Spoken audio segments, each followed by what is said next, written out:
میره که بلیط‌های ارزان در کره معلومات با واتساپ اوکس شهنازه زنگ زنید.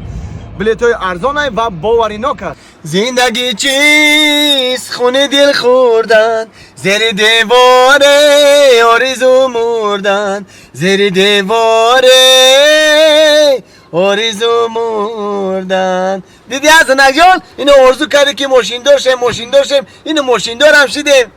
دیدی زنک جان حقوق مرد زن هر دش یکه.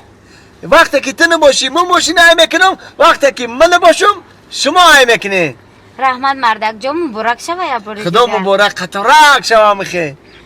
مردک ما دایم ماشین مایده میفروردک میخواستم یک تا ماشین مایده چه ما در دل نمیده. ای متیز ها متیز زیغ نشو زنک جان صبر که خدا خواهد میریم ای ریگا رای شهر ترسوزاده اوجا ارزان های یت متیز شما دم میخریم. آکای سعدی مردک جان کدام فیرا داره چون کی؟ بیس روزی میو کی بوچه؟ آکای سعدی بابا بای سوزی اکا خونه دا بده یکا بیو سلامتیت خوبه اکا تینجی رحمت یا چی را پرسم تا گفتم اکا جون سوزی تینجی سلام علیکم. و علیکم السلام نازی اکا جون تینجی رحمت. اکی چی امی خوجگی در کوشت داری همساگر در پیش خود میم چی کنی بغیر تا چی خدمت کنم؟ اکا جون خدمت او خدمت وادوی نام نیست امی 10 سومونک در کورس داری نمیتی مکت 10 سومون متی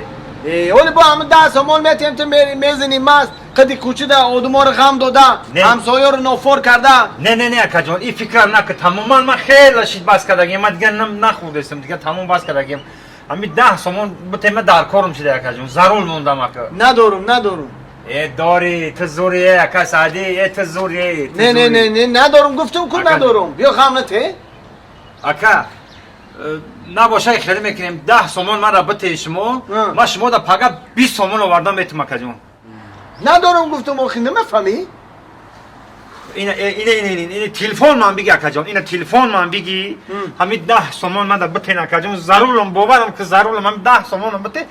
20 سومون آورده پگه میتم تو اکا جون چی مرا باور نمیکنی شما اکا این حاضی من 10 سومون بتم پگه من 20 سومون آورده میتی؟ میتم اکا جان اینا بی قدر داره با میگن ندارم چی من ندارم میگوی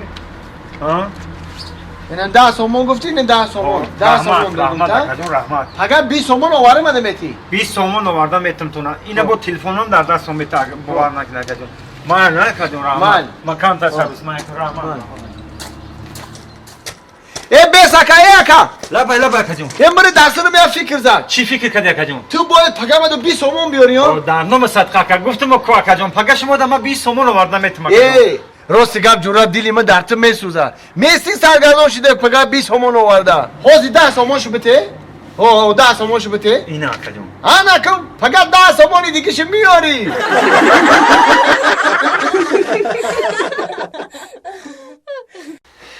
خوش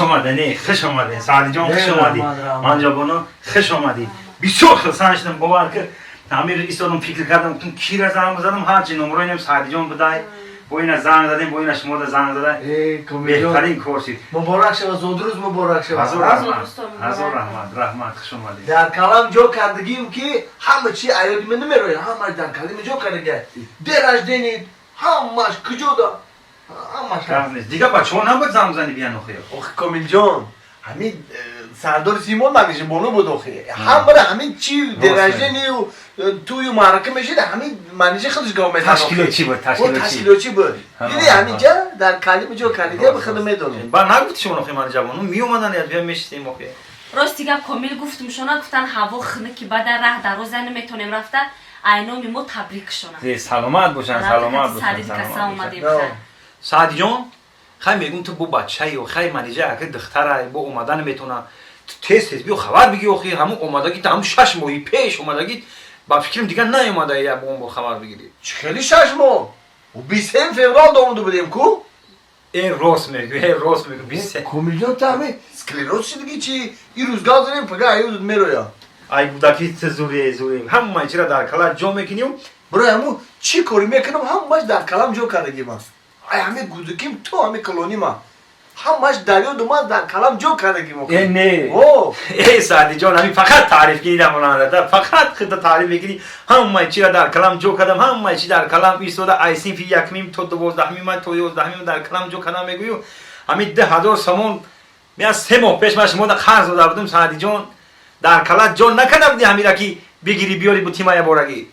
ای کامیل جان نه او 10,000 دادگی تا من در کلم نه در کیسم جا کرده بودم